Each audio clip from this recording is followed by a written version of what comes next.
California, and welcome to this week's edition of Your Financial Compass, the show that's dedicated to helping you successfully navigate to and through your retirement. I'm your host, Kristen Oakley, and I'm joined by two members of the Bulman Wealth Group. We have Chris Bulman, he is founder and financial advisor, and financial advisor Scott Vlahon.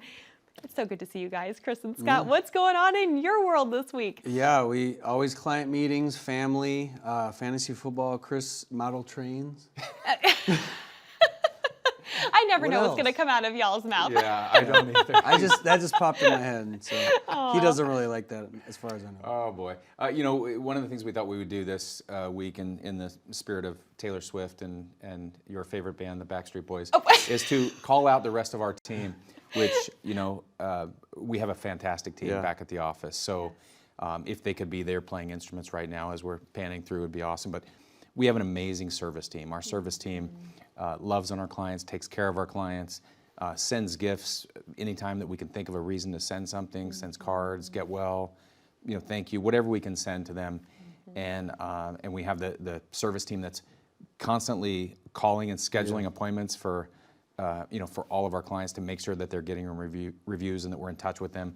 We have the team that talks to you when you initially call in, and that team is so talented on you know, the questions to ask to pull out of you the information to make sure that we understand where you're at and where you want to be and where you want to get to, and to make sure it's a good fit for both parties exactly involved, right? And a lot of times we can give a little bit of direction or point you in the right direction just from that phone call. And then our operations team is, you know, top notch with crossing every T, dotting every I, and fast and quick. And our planning team, all the spreadsheets and the things that they build for us it's fantastic. So, you know, if you're watching, team, thank you. Yeah, they're good. Chris is good at hiring the people that can't do the things that we can do, and they make us look better, so kudos. Well, and I appreciate that shout out for the team, because it does take a village and it takes a whole lot of people to make what you do day in and day out possible. And you are the faces on the TV show, but as to your point, there's so much more that's happening behind the scenes. Yes. Yeah. Yeah, we're thankful for those people. Well, one of the things we've talked about on the show previously that I absolutely love about Bulman Wealth Group is their commitment to do life with their clients. That means that they're there for you in the good times. They're also there for you in the difficult times and the not so good times. And we're going to be talking about some of those times today. It's not always a fun subject, but this is such a critical subject, so important as having part of a comprehensive, holistic financial plan. And of course, what we're talking about today is legacy planning. You know, I always say that even though it's not fun to think about or talk about necessarily, one of the most loving things that you can do for your family and your loved ones is figuring out these things ahead of time. And often we find that once the planning's done, there's so much less stress involved and people don't have to worry about it anymore. So we want to really help you and set you up for success in this area of legacy planning tonight.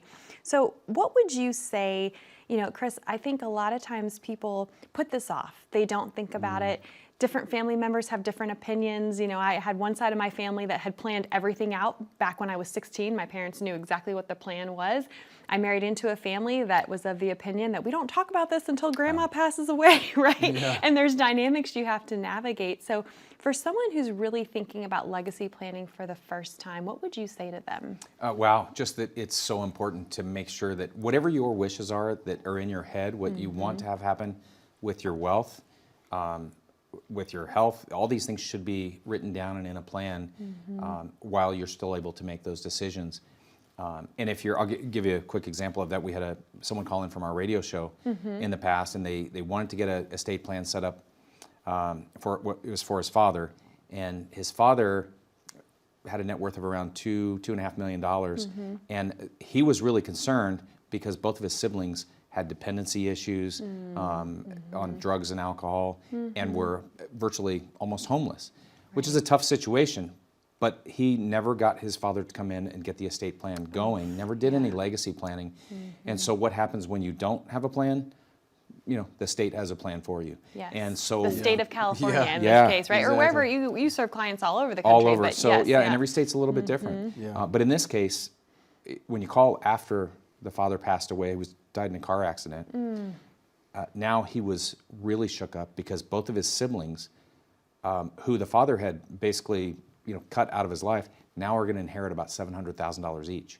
Wow. And there's nothing we can do at this point. When you don't have a plan, that is the plan, is where the chips Right. fall where they may. Oh, So it's important, whatever you want to have happen, make sure that you are setting those, chips in motion. The simple thing about it for us is this is what we do every day in a financial plan, a holistic financial plan. We're going to be asking you, how is your house titled? What is your mortgage? How much do you owe? Where is your rental properties? Are those listed in the trust? Some people will have a trust, but not have it funded. Yeah. They won't change the title on their account. So then, if you never, they bought those $299 packages on TV, and they've got this thing that all it is a bunch of empty words because they never funded the trust. So there are a lot of different things that you're going to want to make sure that you take care of. Your health care. If something happens to you, you're incapacitated, and Scott and I have seen this a bit, Right. where we'll have a daughter or a son call in and say, my mom or dad had a stroke and we need to do this or this. Well, if we don't have those durable powers of attorney that come Right. along with an estate plan and a trust, we can't take those orders from you because we're not legally Allowed able to. to. Yeah, Right. and Chris referenced a trust a few times, which is one of the most important parts of legacy planning, and especially in California. I grew up in Michigan. Obviously, trust is still important there, but to me, it almost seems like it has a bigger connotation because we've all heard the horror stories of probate court, of, my aunt died and didn't have a trust. Say they own a home in California and the parents pass away, they don't have a trust. We've seen horror stories where it goes to probate, and that takes at least a year or more. There's a lot of It expenses. can take a year just to get the appointment. For Just to get the probate. appointment for the Right. trust. Yep. And, Yeah. Or not the trust, but for the probate. So as Chris said this a second ago, it's, we talked about this earlier. It's not even for you so much, for the person that's setting it up. It's for your loved ones. Yes. It's for your kids. It's for your nieces, nephews. It's for the charity. It's for those things. Yes. And maybe that's part of why people put it off. But another reason they put it off, I think, is just the misunderstanding of it's really intimidating. And you answer those tough questions once, and you get it done. You get the heavy lifting with the trust is done up front.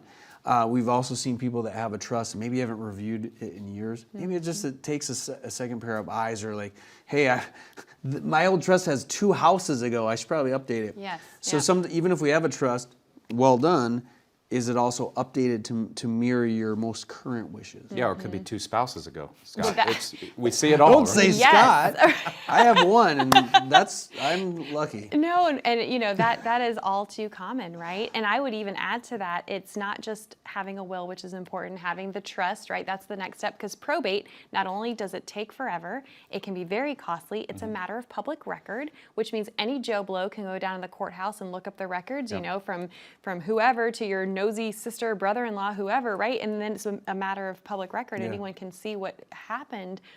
But it's also beneficiary designations. Yeah. And quick story for you all, I was getting my teeth cleaned, and of course, when people ask what I do and I tell them and I'm doing the show with you, they have lots of financial questions for me. So there I am in the dental chair, right, getting worked on. And I was something came up about estate planning, and she said, oh my gosh, I have to tell you something. So she had a 401k that she started over 20 years ago.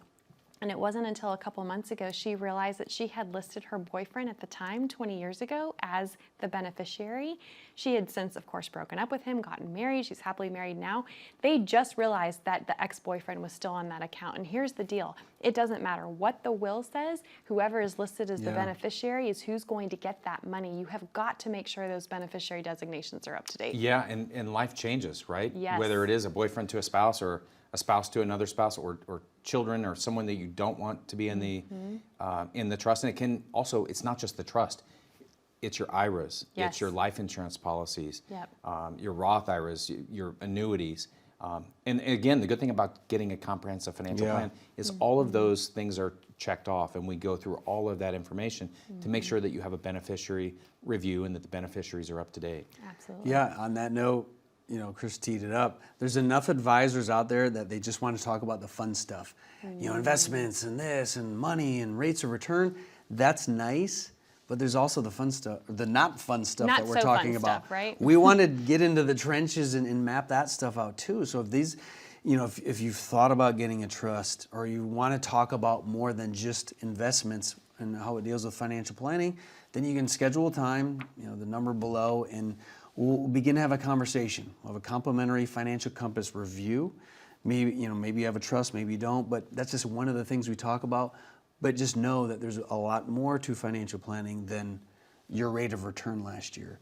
And if you want a wider approach to things and encompasses everything, then that's one of the reasons why it makes sense to call us, and we can see where that leads us. Absolutely. Scott, Chris, thank you so much. To our viewers at home, that number to call to get your own complimentary financial compass review, which they are happy to walk through all of these legacy planning aspects with you as part of that review. Simply call that number on the bottom of your screen, 888-970-4685. You're also welcome to take out your smartphone. You can simply scan that QR code down in the bottom right-hand corner of your screen.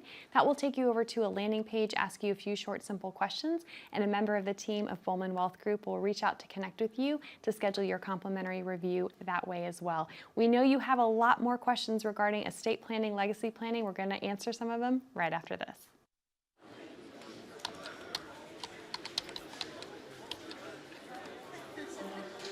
The work never seems to end until the day it finally does. After nearly a lifetime on the job, you should be rewarded for all the time you spent working. Whether that's crossing off items on your bucket list, learning a new passion, or rekindling the love of an old one. After all, life isn't over when you stop working. It's the start of an all-new chapter, the one where you're the writer and you get to choose how your story will go.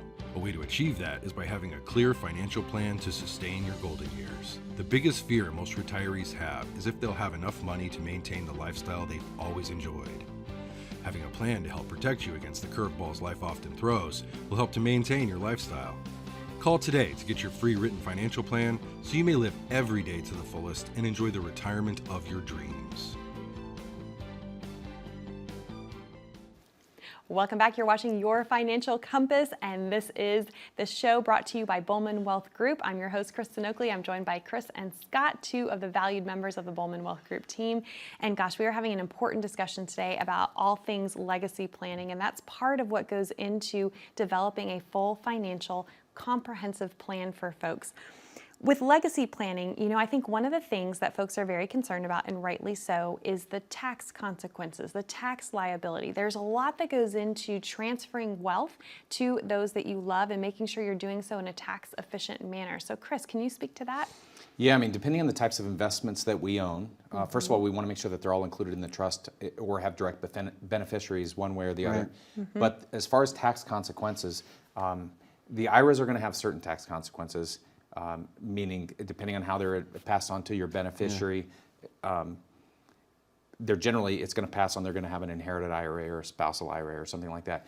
But then you have other investments like real estate. It could be your primary home, it could be your rental properties, and those are going to get a step up in basis. So when you look at the beneficiaries and how they're going to inherit that money, it's going to be a step up in basis on some of your assets, stocks, bonds, mutual funds, anything that's in non-qualified, IRA accounts are going to get a step up in basis. And then we have things like your house going to get a step up in basis, up into the point where your wealth, which happens to many of us in California at some point, or a lot of people, where you get above that threshold, where now you could be paying estate taxes. So it's important to understand within your legacy planning, what is going to be taxed, how is it going to be taxed, are you going to get a step up?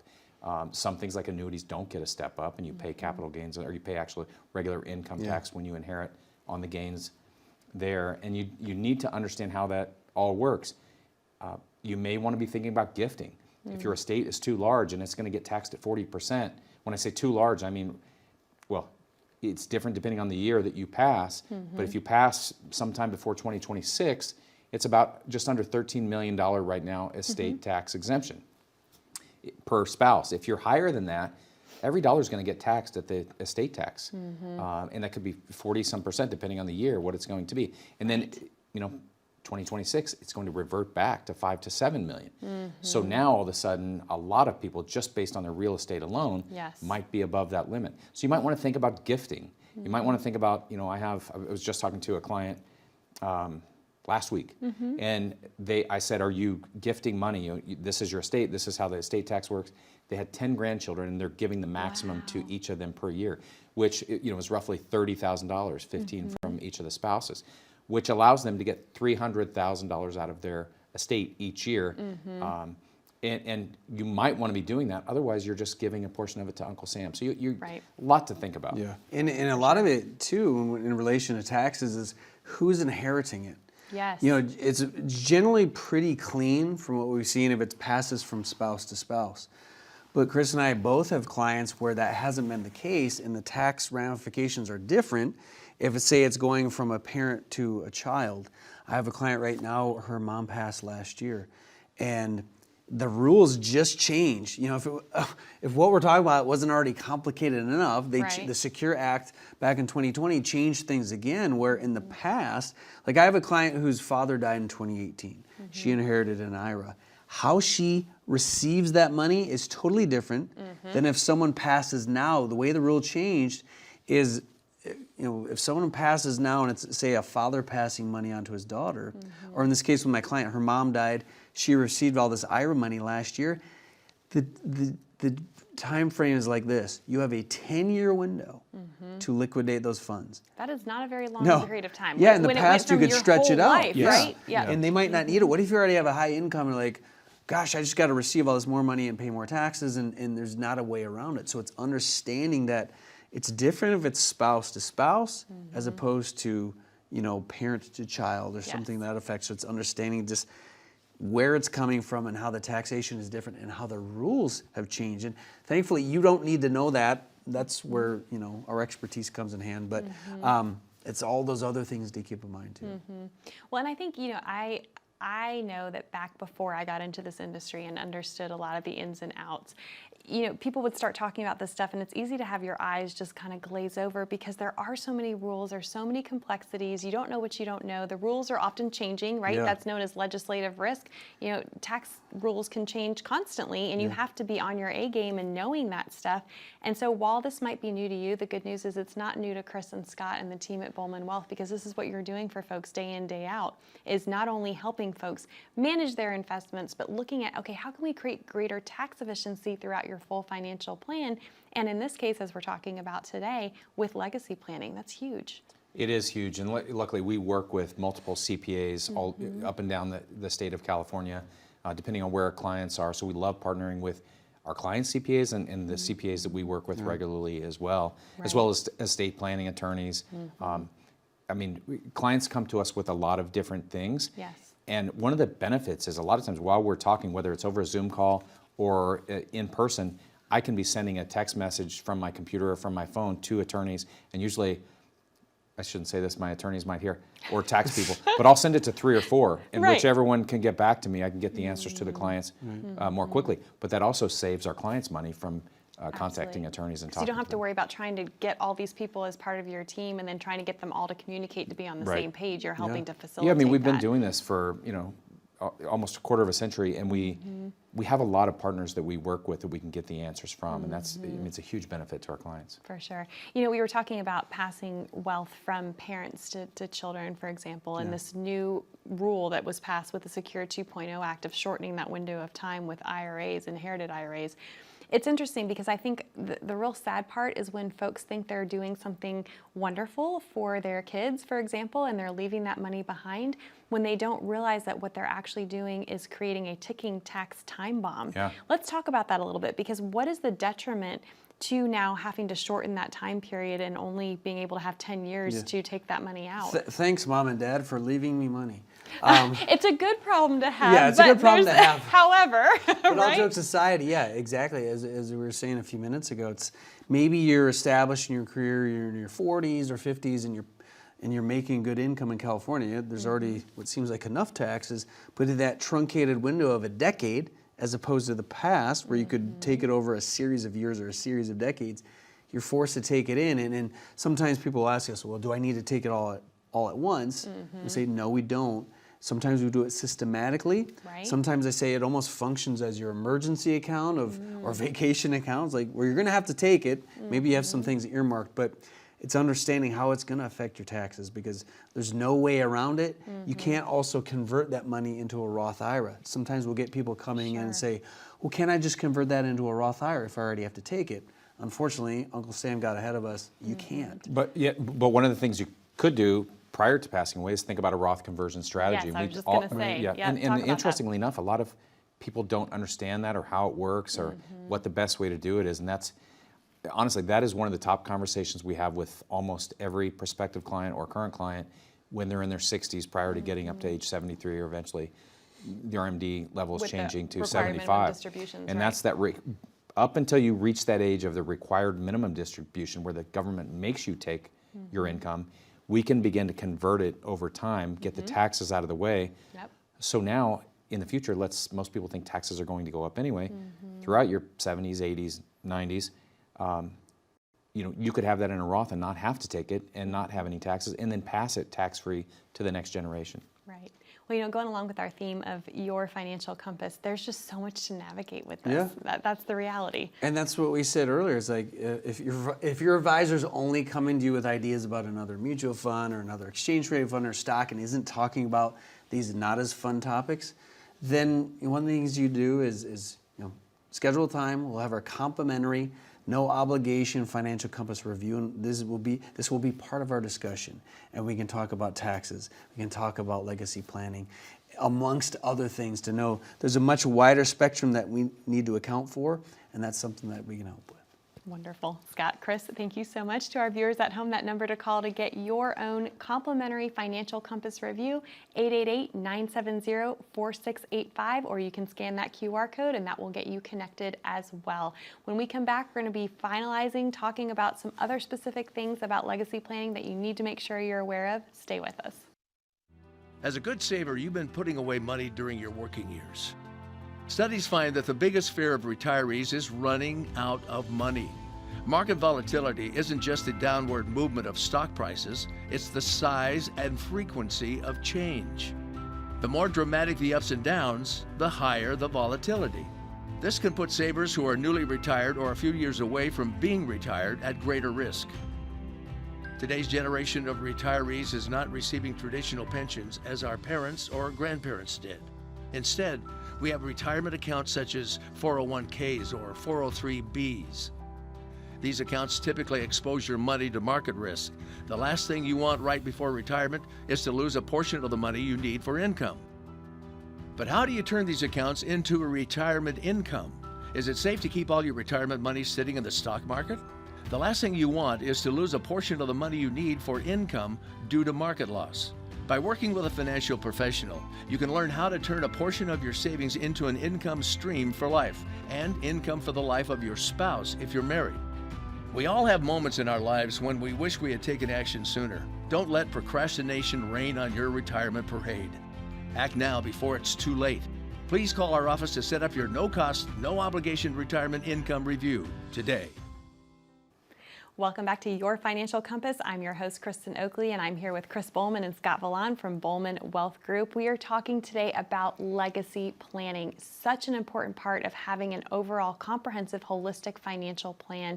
And we talk on the show all the time about how no one size fits all. Yeah. And I think that's especially true with legacy planning. So how do you navigate that? Because obviously everyone out there has a different idea of how they want their wealth to pass. Some people want to give it to charity. Some people want to pass it on to their kids. Some people want to have the last check bounce, right? When they pass away. So how do you go about navigating the right strategy for folks? Asking the tough question of what is your legacy? You already hit on some of them. Some people want to leave as much as they can to their kids, and some people say, well, my parents didn't leave me anything, and so my kids can figure it out. No judgment from our end. It's really what's right for you, and then working around that. One of a client of mine, he's worth over $3 million down in the Bay Area, and he doesn't have kids. He doesn't have a wife, and his setup is going to be totally different than someone else. Like Chris has 4 kids. I have 2 kids. Our setups will be different for legacy. So it's just understanding, asking those questions, figuring out what your goal is, and then that's how you can funnel it into the proper plan. Yeah, I mean, I have more kids, so we did rock, paper, scissors. I'm the beneficiary on his life insurance. So, we... You never know what they're going to say. And he's going to gift me money. He mentioned gifting earlier, so thank you. Oh, gosh. We love to have fun with each other in meetings and here with you all and with our clients as well. It's financial planning doesn't have to be stodgy and boring and like that, although I do have a wrinkle from doing that a lot. We need some more makeup, I think. It's not enough.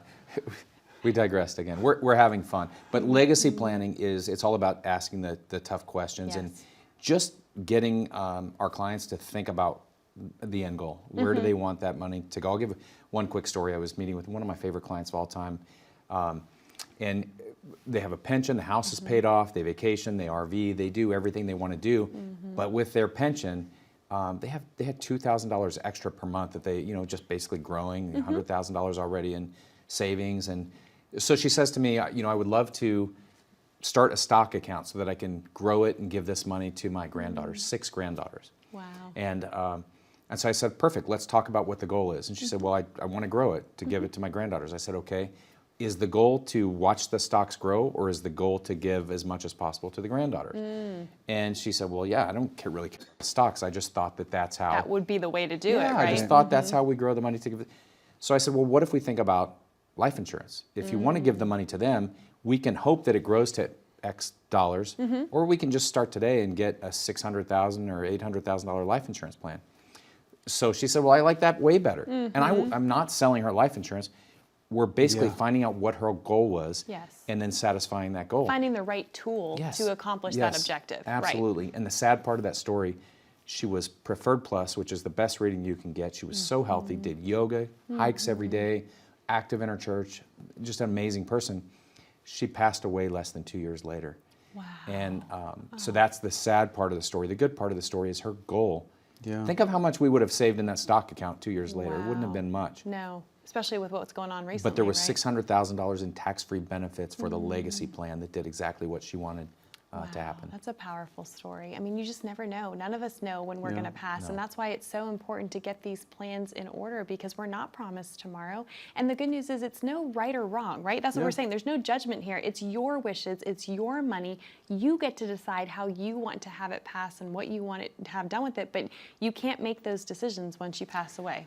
You can't, and we've referenced in other shows, us being independent fiduciaries, we don't have an objective other than to make what you want to happen. If it's using stocks or life insurance or a trust or anything in between, we don't have a motive or an agenda. Our agenda is to figure out the right tool for that situation. So any of this resonates, schedule a time, we'll have a conversation, a complimentary, no obligation, and see where that leads us. Wonderful. Scott, Chris, always a joy to be with you. Thank you so much. Thank you to our viewers at home. Be safe, be happy, be blessed. Call that number. We would love to help and serve you. We'll see you next time.